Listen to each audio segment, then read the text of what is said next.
But we start in Qatar, where Lionel Messi scored one and created another as Argentina beat Croatia 3-0 to reach the World Cup final for the 6th time. Messi scored a penalty to give Argentina the lead after Manchester City's Julian Alvarez was brought down. Alvarez then scored twice more to secure Argentina's place in the final. Messi's penalty means he's scored 5 goals in the tournament, so he's level with Kylian Mbappe as top scorer so far. He's also become Argentina's leading goal scorer at World Cups, overtaking Gabriel Batistuta on a record equalling World Cup appearance. He's now played in 5 World Cups, the same as former Germany captain Lothar Matthäus. 25 World Cup matches is the stat. Well, this is how Argentina have fared in the 5 World Cup finals they've contested. Runners-up to Uruguay in the inaugural tournament in 1930. They won the next time they reached the final, beating the Netherlands 3-1 in 1978. And they were inspired to win it again by Diego Maradona in 1986, although he didn't score in the final against West Germany. 4 years later, West Germany got some revenge by beating Argentina 1-0 in the final of Italia 90. Their last appearance in the big showpiece event ended in defeat to Germany in 2014. So, fabulous night for Argentina and their fans. Not quite so fabulous if you're watching in Zagreb at -1 degree and seeing your team crashing out of the World Cup at the semi-final stage. Let's talk to Geraint Hughes, who joins us from the stadium. We all thought it was going to be tight. We were talking about extra time and penalties, and Lionel Messi writes his own script, doesn't care what we think. No, he doesn't. But it was a bit tight and a bit cagey, cat and mouse, etc., for about half an hour or so until Lionel Messi changed things completely with the penalty. But it was as we expected in that first half an hour. Croatia weren't allowing Argentina any space. There was a tight press. Argentina were looking maybe just nick the ball away and get something away on the counter. That wasn't quite happening. And then it just all changed. And if we be brutally honest about it, once Messi dispatched that penalty, and boy, there was no saving that penalty, was there? I don't think there was any way back. You know, there was a chatter around, oh, will this be like the Netherlands? Even when it went into 2-0, will the Netherlands come back? But just Croatia just didn't feel like they're on the same dimension as Argentina and Lionel Messi tonight. He was special. And you could see, even for somebody as brilliant as he is, he grew into the game. He grew in confidence. He wanted the ball more. He didn't get much of the ball in the first half an hour or so.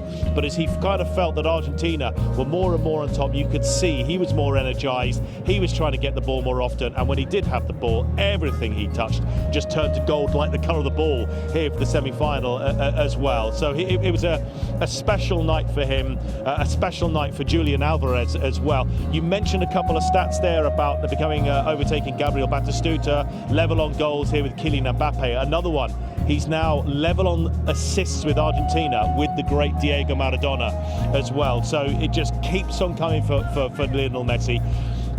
You don't want to tempt fate, but you keep on hearing this, and it's being said even after the defeat to Saudi Arabia in the very first game, that this is the World Cup that's maybe written in the stars for Lionel Messi. And when you witness a game like that, a performance like that, it's kind of difficult to get that one out of the way. I'm sure France and Morocco will have another thing to say on that one. But another fantastic performance from Lionel Messi, another fantastic performance from Argentina as well.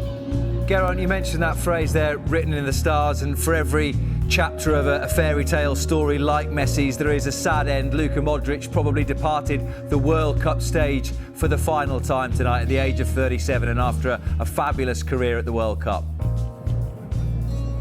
Yeah, so we'll see whether it's his final game for Croatia, because I don't know whether this is unfortunate or fortunate, but the team that loses in the semi-final has to stay in Qatar and contest the 3rd, 4th place playoff. I suspect Luka Modric may not play in that one. I don't know. He went off. You probably saw it. Moments before, he got a ball in the face, which I was sitting some 30 rows back. You heard It was a ricochet right into his face. It clearly hurt him, and he came off shortly after that. So not a great way for a wonderful player at 37 to potentially depart the international scene. We'll wait and see whether he wants to play or is capable of playing a part in the third place playoff, which of course takes place on Saturday here in Doha. But he didn't have. It's not that he didn't have the impact. He was getting the ball. What we felt, when I say we, you talk to everyone around in the stadium who you're sitting with, whether they're in front, behind, you all get into the game, is just felt that Croatia were ponderous in the final third. Kovacic, I thought, was really good for Croatia. He was getting the ball to Modric. Modric was getting the ball, but there was no pace for them, especially on the flanks and in front of them as well. And even though they did have large periods of possession, again, I come back to the word ponderous. They didn't feel like they had anything to threaten Argentina. And when Argentina did break on the account, what did they have? What Croatia did not have? Pace. Julian Alvarez, he was the pace up front that was causing all sorts of problems for Croatia. Croatia just did not have that kind of pace on offer. And I feel, from Modric's point of view, he was trying to put wonder balls into the box, which just couldn't play off. He didn't have anyone running down the channels at pace for him tonight. And now, Geraint, looking ahead to the final, we've either got the meeting of the two biggest, loudest sets of fans at the tournament, or we've got the two, as it stands, joint top scorers at the tournament going head-to-head, Messi against Mbappe. I've given up predictions at this World Cup. We've seen enough strange results. So I have no idea how France-Morocco is going to go. It's obvious you go with France, but then Morocco have just been a sensational story. They'll be driven by the energy of their fans. And if I can sort of give one example of maybe how the energy of support here in this Qatar World Cup is helping, what's been inside there tonight, what was inside that stadium in the quarter-final against the Netherlands. Extraordinary support for Argentina. Now, it was allegedly at full capacity tonight of 88,966. It wasn't, because there were empty seats in there tonight. However, it was a huge crowd that was in there. 95% were there supporting Argentina, either Argentines or people from anywhere else on the planet, just wearing the light blue and white shirt of Argentina, probably with Messi number 10 on the back as well. But that energy, that electricity does transmit onto the pitch. It does help Argentina, and it could well do that with Morocco tomorrow night, because they are not just representing their nation, they're not just representing Africa, it's the Arab world as well. Here in Qatar, anyone that is living in Qatar is supporting Morocco on that basis as well. We're hearing as well, I think 30 planes have been chartered through a combination, I think, of the Morocco FA and the Morocco government to bring 3,500 extra fans from Morocco to that game tomorrow night for the game against France. So it will be a tremendous atmosphere. And if what I can say about Argentina and the way they've been buoyed by their support, if that helps Morocco in that way as well then it could be seriously tight against France tomorrow. All right, good luck getting any sleep if Morocco win tomorrow night between here and Sunday. Thanks very much.